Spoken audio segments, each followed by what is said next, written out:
Many companies offer 401ks to help their employees with their retirement. And until December of 2023, like many others, I completely neglected where my money was being invested in my 401k. My company uses Bank of America Merrill Lynch as a 401k provider, and Merrill Lynch offers a service called Advice Access that automates the investment side of your 401k, which sounds great. So I did that in October of 2021, and I did not look at it again until December of 2023. And I actually found some things that I was doing wrong that I want to share with you guys so you guys can go in and hopefully fix them so you maximize the amount of money you have when you retire. So let's get to it.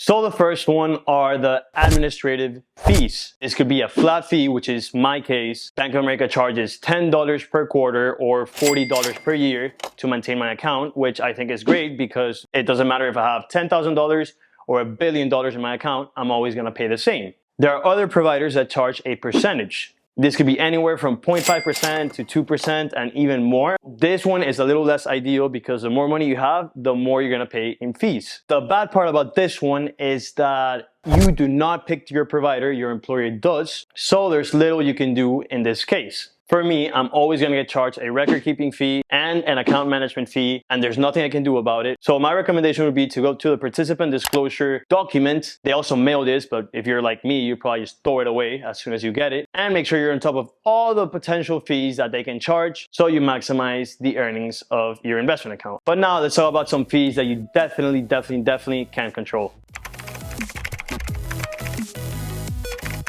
The next big fee you have to keep in mind are expense ratios. Expense ratios are what index funds, mutual funds charge you for investing in them. At the end of the day, there's people picking out these funds and maintaining these funds, and they also have to make money. In my case, Merrill Lynch offers 17 different funds that you can invest in. First, like I mentioned before, Advice Access did everything, but as I looked further into it, I saw that I wasn't maximizing my returns. First, a lot of these funds had really high expense ratios. There was one that tracked small and medium cap international stocks, and it was charging 1.25% just to own the fund. To make things worse, it was also underperforming the S&P 500 index fund, which only has a 0.01% expense ratio. Now, to visualize this, if you have $1 million in the S&P 500 index fund, you would pay $100 per year to be invested in this fund. On the other one, you would pay $12,900 per year to be invested in the fund. And this is not even taking into account that your money would have appreciated more with the S&P 500 fund. Now I decided to do a little analysis and compare the 16 funds to the S&P 500 index fund, which is the cheapest one, and this is what I found. One fund has outperformed the S&P 500 over the past 10 years. One fund, which is the same fund, has outperformed the S&P 500 over the past 5 years, and 5 funds have outperformed the S&P 500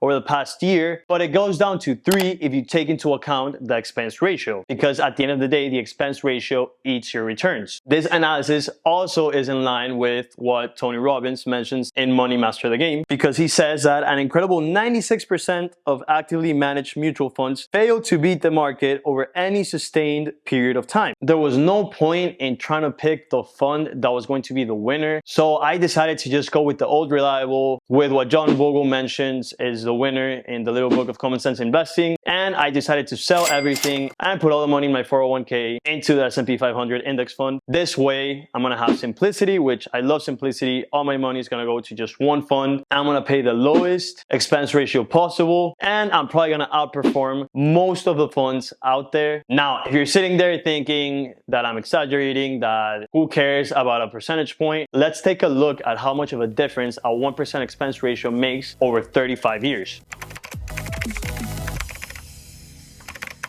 So let's say you're 25 like myself and you have 35 years left till you retire. You're gonna invest $500 per month, and you're gonna invest in a fund that has a 1% expense ratio. And assuming a 7% yearly return, which is a conservative estimate for the S&P 500, you would miss out on more than $170,000, and this number only goes up the more you invest. And to make matters worse, that expensive fund might even underperform the S&P 500. So in conclusion, I decided to simplify my life and invest in the S&P 500. 500 to not have to think about it. If you do want more diversification, Falk made a great video about a potential allocation and what he does. I decided to go the simpler route because I don't want to have to think about rebalancing, and my 401k doesn't offer the same low-cost funds that Falk picked in his video. This is what I'm gonna do. It's not financial advice, but I think it's gonna be the best way forward. Let me know what you guys think. Let me know if you guys have any questions, and I hope this video helped maximize your 401k earnings. Please subscribe, and we'll see you next week. Peace.